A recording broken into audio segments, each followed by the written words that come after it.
繼續來關心最近某民間團體甲農民發起透明產地的連署，呼籲消費者就愛修改食品產地標示法規，加工的食品嘛應該愛來標示原料原產地。衛生福利部是表示講，目前是鼓勵企業主動來標示，咁要強制來規定呢，會閣來研究。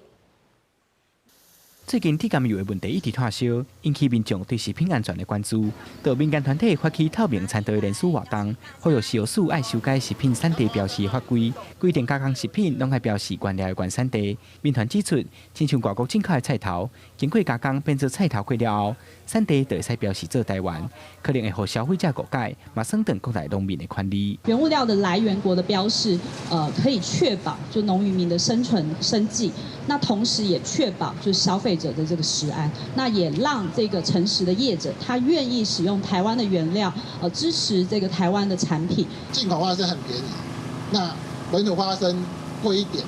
那消費者在買的時候，他沒有辦法有效的分辨說，我今天花了這個50塊、100塊，我願意支持我們台灣本土的農產品，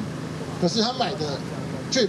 可能買到中國的。有農民表示，台灣的農業已經受到外國農產品進口的衝擊。呼籲政府愛透過修法支持本土農業的發展。另外，修法的過程中，嘛愛召開公聽會，聽各方的意見，和修改法規會當更加完整。如果自願性標示原料原產地的話，讓消費者知情權更加彰顯，還是要如實標示。我們會持續搜集國際的相關規範，滾動式的檢討，與時俱進。衛福部回應，根據目前的法規，加工業者會使主動標示原料的原產地。啊，那未來是不是愛強制規定？會閣參考各國的做法，討論出適合的方式。記者魏宗林、林飄凱台北報道。